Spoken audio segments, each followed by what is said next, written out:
We are currently on a tiny island in the Pacific Northwest. This is somewhere that we come every single summer. My husband has been here every year of his life until just last year because we had a 4-week-old baby. His grandmother has been here every year of her life except for during World War II. So needless to say, there are a lot of traditions and deep family roots here on this beautiful land. One of our favorite things to do here is forage and harvest our own food. There are tons of different sea critters that we love to get: oysters, mussels, clams. There are sea beans, which are a delicacy in fancy Michelin star restaurants, but they just run rampant here. Another plant that grows like crazy here are blackberry bushes.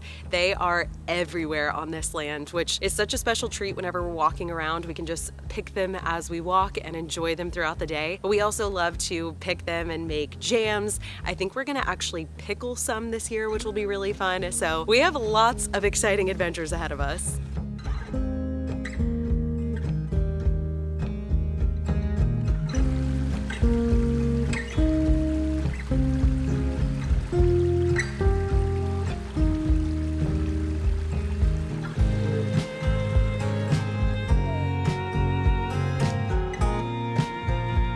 Today we are out here attempting to harvest some mussels that we'll have as a little appetizer for tonight's dinner. What's crazy about this area is the tides are really, really strong. So just an hour ago, this whole area was covered with water. Now we're at lower tide and the water is moving out and it exposes all of these different trees and the mussels attach themselves onto the trees. So we are walking the beach trying to get some mussels. The goal here is to get mussels that aren't too large, aren't too small, and that don't have too many barnacles. This is a very barnacle-y beach. There are barnacles all over everything, including the mussels. And if there's too many barnacles on the mussels, then it won't taste as good when we're cooking them up later tonight.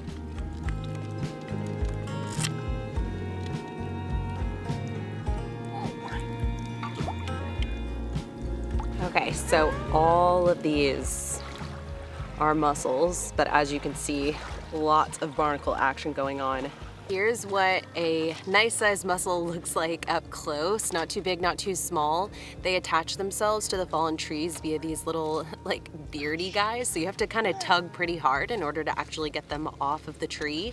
And then once we're cleaning them up, right before we cook them, we'll cut this off. This is a nice one because it doesn't have too many barnacles, but this one, you can see like, this is what one of the barnacles looks like. It's also cool to see with this one, they have all these little babies attached to them as well. So we'll just pick these babies off, and if we just put them back onto the tree in a good spot, the babies will reattach themselves and grow to be much larger. So when we come back next year, they'll be ready to harvest.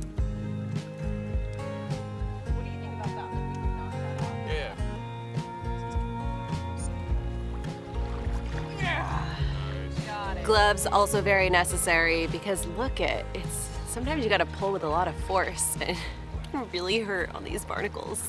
This is the perfect size according to Carson, and 0 barnacles. That's a good find. Later we'll cook The them beards up are actually quite strong. I probably like them. It's one of those things where if you were walking by, you wouldn't notice, but then once you open your eyes to it, they are just everywhere. Why pay $25 at an upscale restaurant when you could just come risk your hands getting cut up on barnacles for mussels right here on the beach? Happy as a mussel. Final haul. We got ourselves a bag of mussels. There's plenty of barnacles to clean off of these bad boys. Yeah, we got some work ahead of us. Got a little work ahead of us. It's a labor of love. Okay, so it's mussel cleaning time, but we're thinking that our baby is not gonna stay occupied for very long. She's just like playing with some toys right there. So Carson's probably gonna do the bulk of the work, but let's just show you how this is done. This is a pretty dirty one. So as I was showing you, there's all these barnacles. So we're gonna use little tools to try to get as much of the barnacles off as possible, because after this, when we cook them, we're gonna be steaming them. And if you don't get the barnacles off, then the soup that we're steaming it in just tastes like barnacles, which we obviously don't want. So we're gonna chip away at this, ply off these little beards that I was showing you earlier, and just try to get them as clean as possible. You do not want to crack the shell of the mussel. Right, that's the hard part. Can you hammer these off without cracking the mussel itself? This wind keeps the bees off of us because barnacle meat. Barnacle meat. Yeah. Yeah, I didn't know that barnacles are meat. Barnacles are animals, yeah. And bees eat them? Well, they do when you open them up for them. Right. Oh, yeah. That's barnacle meat. Yum. Oh, wow. I love this tool. Is it getting a lot off? Yes. Good. I don't have the best knife skills yet. Oh, yeah. That's a good barnacle meat shot. All that, like, yellow stuff. Oh, boy. I believe the baby has spotted the camera. Here she comes. Hi, you. You having fun over there? Honey. You're doing some good independent play. Wow. Yeah, that's Mama's the camera. You can just leave it alone. How's that sound? You may see baby. Mama. Yeah. This is a mussel. Yeah. Good We're nap. gonna go take a nap. That's gonna be so good. Here you go. Thanks.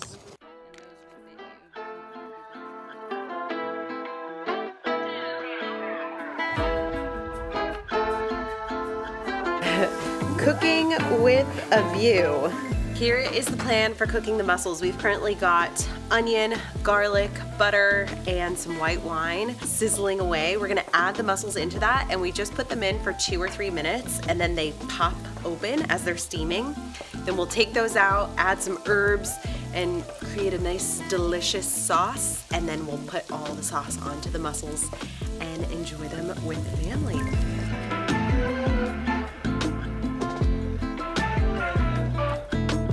Looking as good as they're gonna look. Here we go. Shake them a little. Can't really see on the camera, but we can see. We're starting to see some open. Ready? Oh yeah.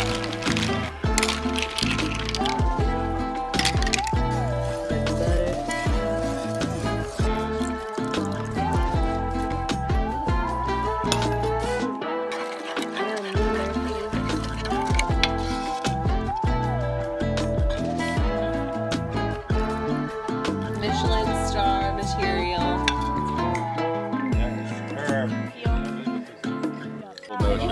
It fell apart with the quarantine. Yeah.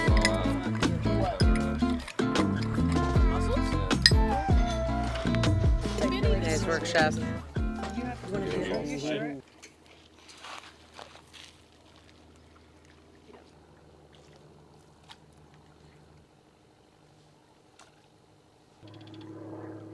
It is crab time. Carson came out about 2 hours ago and he dropped a trap down into the middle of the water. The trap is essentially a large cage and we just put like some rib bones in left over from dinner a couple nights ago. Now is the moment of truth. We are about to pull it back up out of the water and we'll see if we got anything. All right, here's our little buoy. All right, Here we go. Pot's off the bottom. Feels so full. Does it? No, I can tell. Oh. We got one little guy. One little guy. I think he's too little to keep. Oh, he's too little. He's too little to keep. We're gonna let him out and put the trap back because our bait is still in it. Okay, bait is still there, You but can see how it works. The door is only open inwards. So I'm gonna open this door. Go back. Yay! There you go.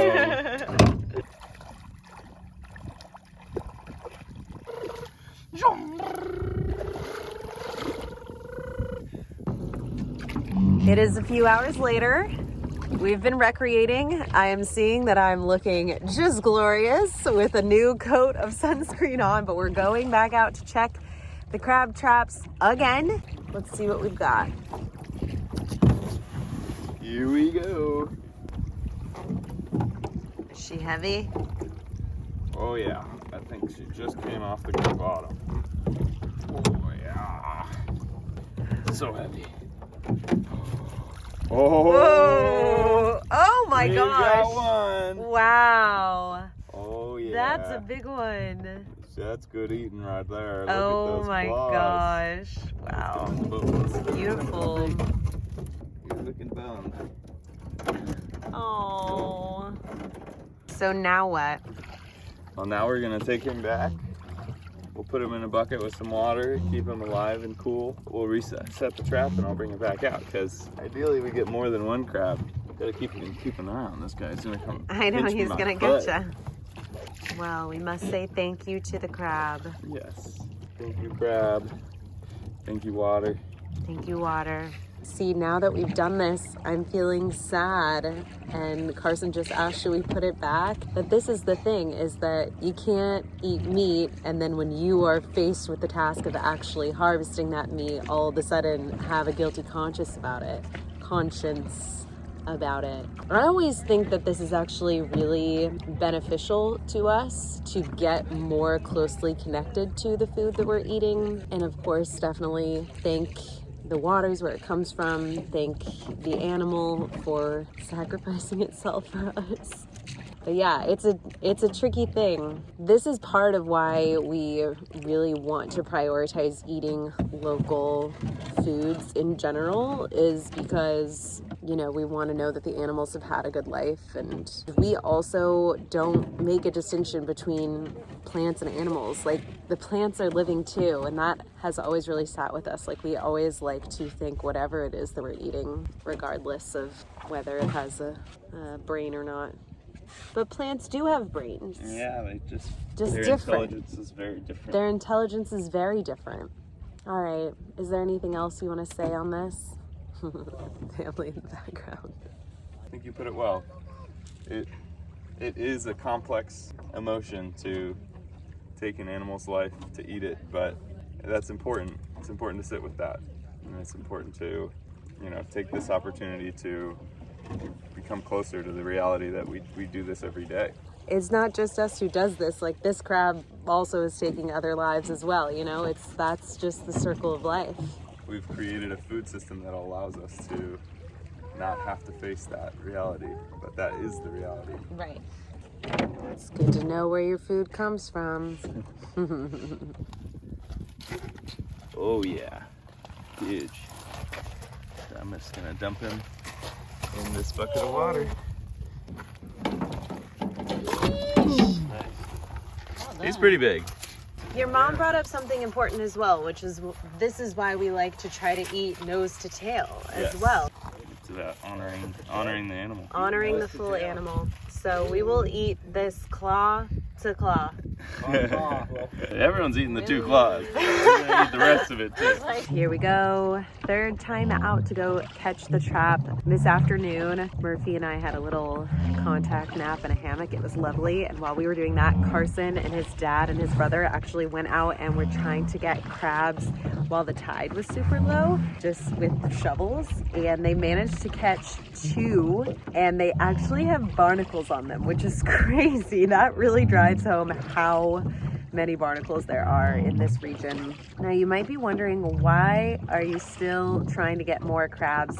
And the reason is because there are 14 of us here, and we are providing the appetizers for our dinners with all of these catches that we are getting. So we just want to make sure that we get enough in order to feed everyone, but no more than that. And probably it's just going to be like a little something something. We'll be blessed to get enough for everyone to have a little crab. Okay, Murphy, here we go. Bless you. Oh, it's full. It's full? Got it.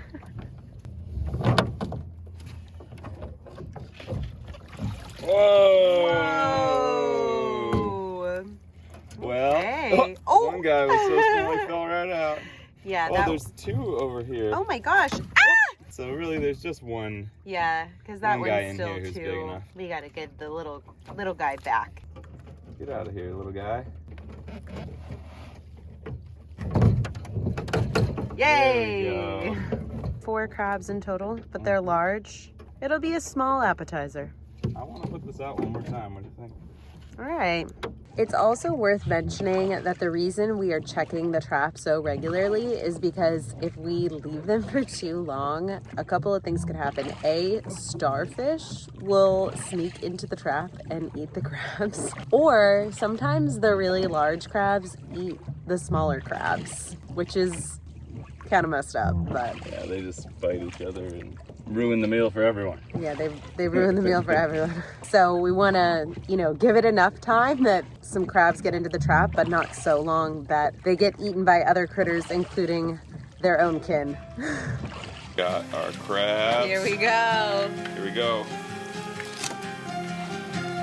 Turn red immediately.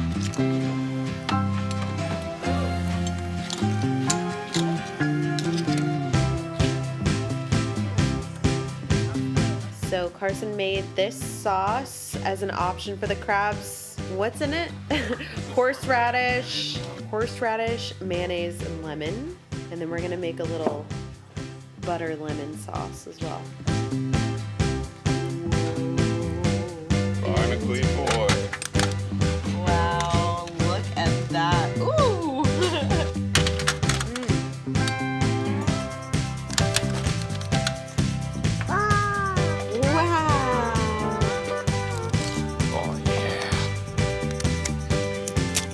Whoa!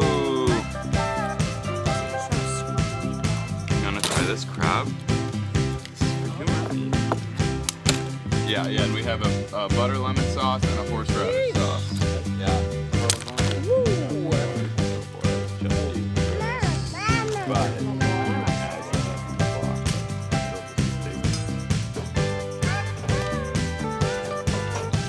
Murphy, you love that crab? Good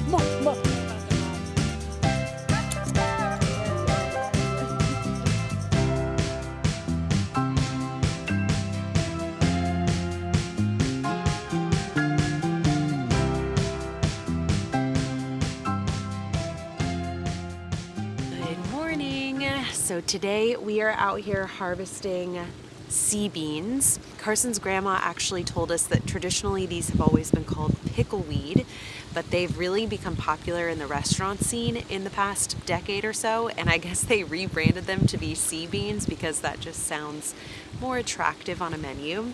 So sea beans or pickleweed, but they're basically just these little string-like beans. They taste very salty.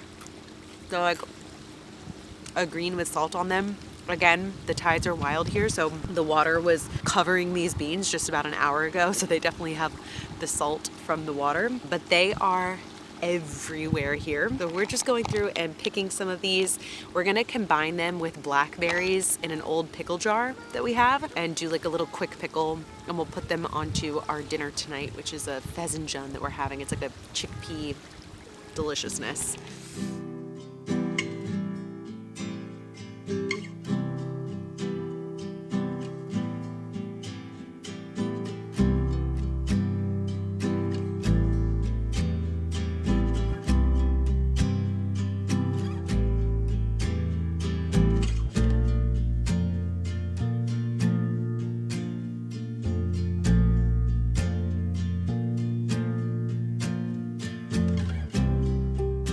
All right, so we don't really know what we're doing here.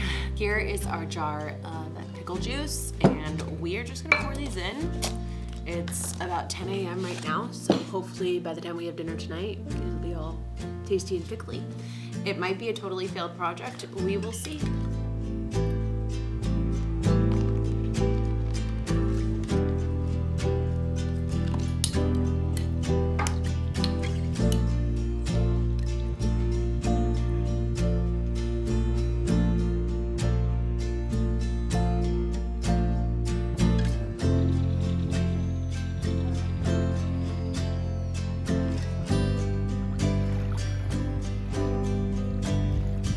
Today, our goal is to get some clams. Now for clams, we actually dig them out of the ground. Once again, it is low tide. We've got a rake. Murphy's got her rake. We are gonna dig and see how many we can find. Again, we are trying to make an appetizer for tonight's dinner for the family. So we're gonna get I don't know, how many do you think we're gonna get? Four a person? Five So a that's, person. yeah, that's a lot of clams. And what we're digging for are steamers. So very similarly to the mussels, we're gonna steam them, and it just takes a couple of minutes, and then they just pop right open, and then you give them a little delicious juice and eat them out of a bowl. Okay, let's get digging. I'm just gonna rake. You wanna rake with Dada? Got a rake too. You see some? Yep, there's one. There's two. Look at that. Yeah. Look at what we're getting.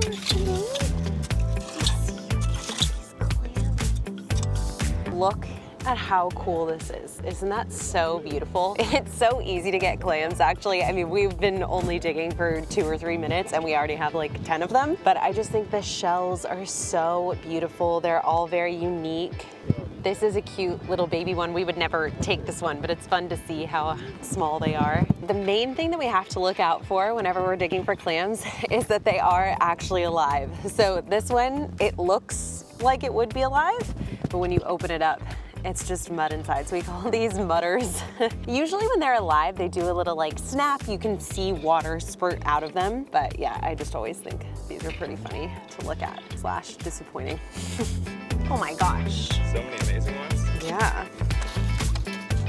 And just like that, 15 to 20 minutes later, and we are all done. Clams are honestly the easiest of them all. I mean, aside from blackberries, because you just dig for them and then all we have to do is steam them up now. There's no cleaning off barnacles or anything like that. So this is a very gratifying harvesting project.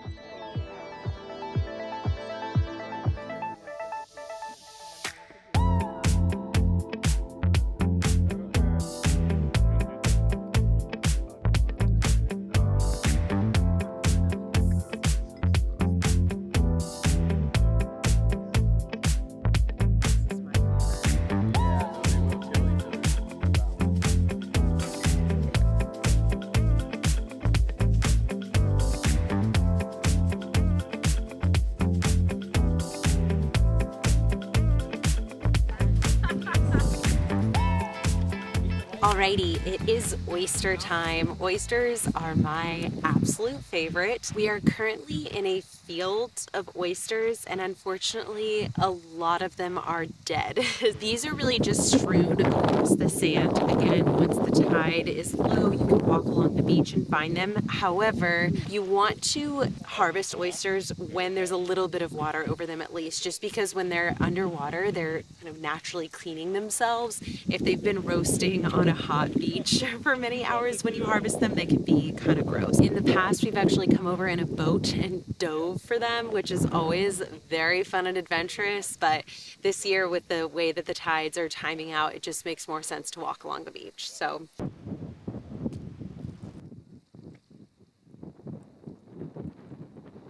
here is a good looking oyster. Once again, you want to harvest them when they're not too big, not too small. That sweet spot in the middle is when they just taste so good. I don't know what's going on here. Gerson thinks maybe it's a snail trying to sneak in. It could just be a rock, but that's the oyster.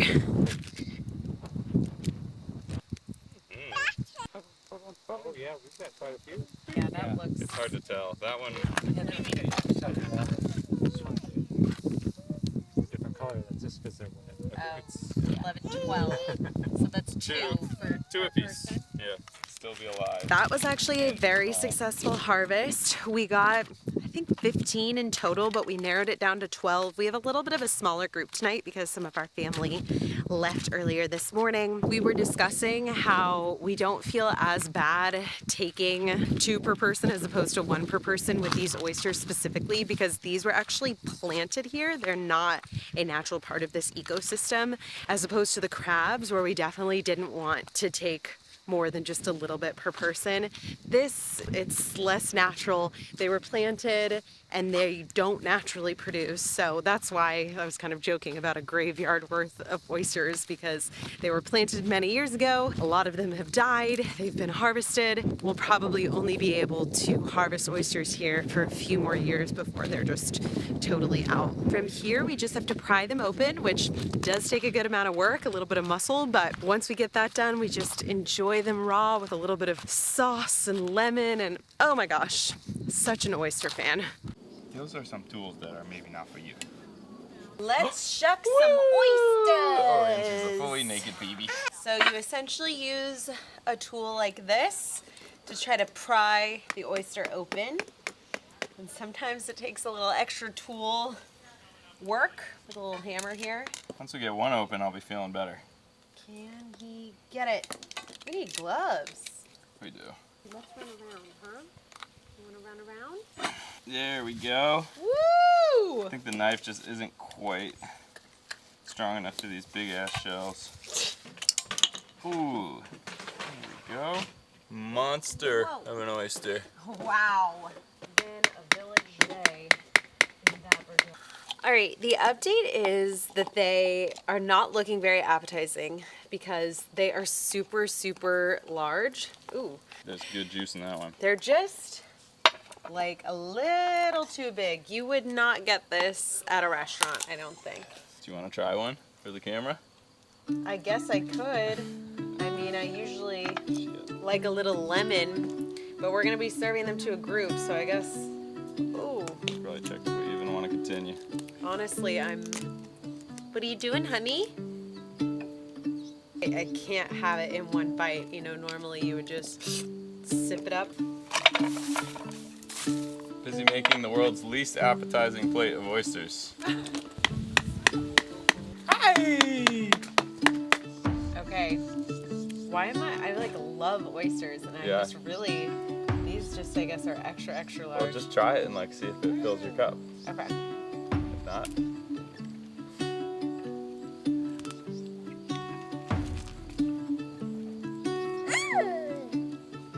Thoughts? Like, it's pretty good. It definitely needs lemon. I'm not as disgusted as I expected, but it's definitely not like, oh my god, I love oysters. Are you gonna have another bite? You gonna wait for lemon? I want lemon. Okay. Yeah. You guys have any lemons down there? Yeah, of course we can. Okay, wonderful. All right, let me finish this plate and let's go share them Okay. with a bunch of, I'm sure, very willing participants. Yes. Well, here's the final product. Here he goes. I'm gonna try. Watch this, Mooney. Try this. I don't know where you Cut. Here we go. all in one bite. Would recommend. Really? Yeah, that's pretty good. Okay. It's like a couple more chews than I would want, ideally. But with the lemon, it's pretty good.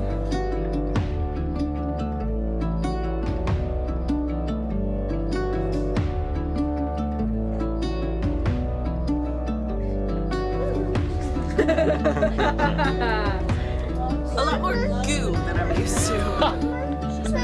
Kind of gives you the shivers.